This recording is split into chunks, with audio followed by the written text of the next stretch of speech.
الحبايب مساء الخير. تخيلوا نجوى فؤاد مش لاقية تمن رغيف العيش، نجوى فؤاد مش لاقية تمن العلاج.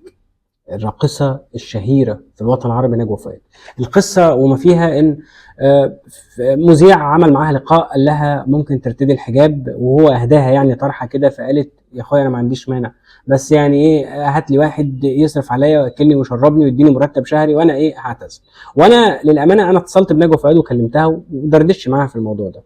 هي عايزه توصل للناس فعلا ان هي مش لاقيه تاكل، ما معاش، مفيش حد، ما هو مفيش عائل ليها خلاص. نجوى فؤاد، اه، نجوى فؤاد دي كانت من اهم فنانات الوطن العربي، كانت صاحبة نفوذ لا تتخيلوها، كانت بكلمة او بمكالمة تليفون تعمل اللي هي عايزاه.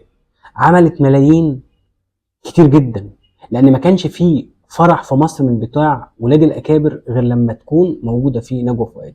فترة الستينات والسبعينات ويمكن حتى كمان يعني اوائل الثمانينات، ما ينفعش فرح يبقى كبير معمول في لوكاندا كبيره وحضروا رجال اعمال وناس كريمه المجتمع غير لما تكون نجوى فؤاد موجود، ولو مش موجوده تبقى في حته ناقصه، حتى لو انت هتجيب مين. هي دي نجوى فؤاد.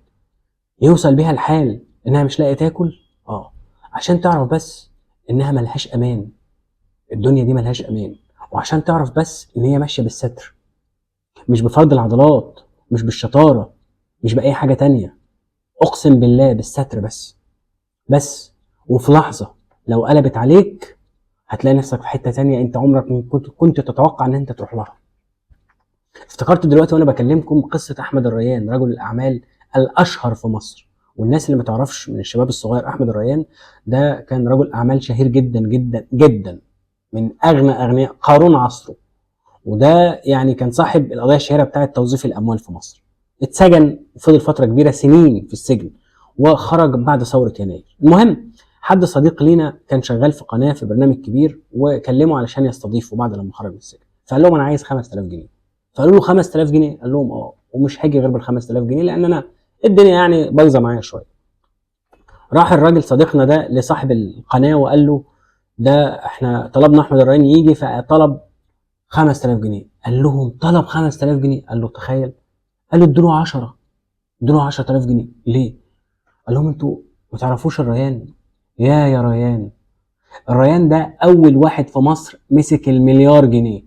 ما كانش حد في حسابه او بيمتلك مليار جنيه الا الريان، هو اللي عمل كده، كان في حسابه مليار جنيه. وصلت نفوذ الريان وقوه الريان كرجل اعمال ان هو كان بيضمن مصر كلها، جمهوريه مصر العربيه، عند الامريكان.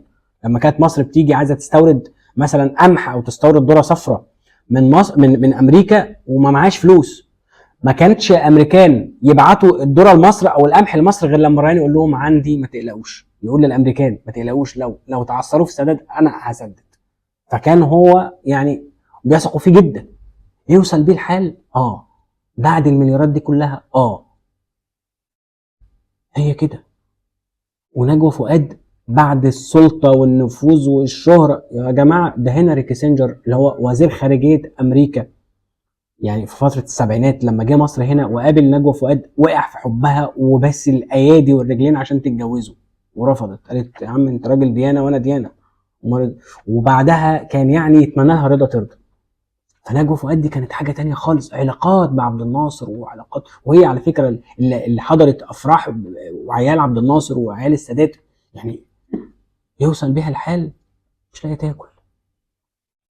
فاوعى في يوم من الايام تفكر انك انت شاطر قوي، او اوعى في يوم من الايام تطغى، او يعني تتغر قوي في مالك او في مكانك او في اي حاجه. لا لا لا لا، ملهاش كبير. انا اعرف واحد والله العظيم، الله يرحمه بقى، كان يجي يقول لك انا عملت فلوس لو فضلت اكل فيها اكل كده، يعني اغمسها كده مكان العيش انا وعيالي وعيال عيالي، واقسم بالله ما تخلص، واقسم بالله مات فقير، واقسم بالله العظيم عياله من بعديه ما كانوا لاقيين ياكلوا.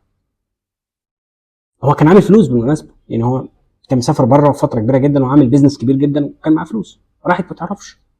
هو حكمه ربك، عشان كده مفيش حاجه بعيده عن ربك. حاول بس تدعي طول الوقت ان يا رب يعني تكمل بالستر وتسترنا طول الوقت، الصحه والستر، مش اكتر من كده. وربنا مع نجوى فؤاد. بالمناسبه في ناس هتقول طبعا من اللي عملته ما هي رقاصه.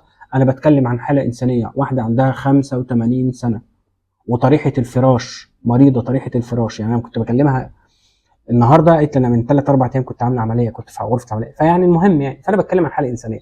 اللي هيحاسبها بقى على اللي هي عملته، لو هي عملت خير او عملت شر، ربها وربك، مش اي حد تاني. شكرا.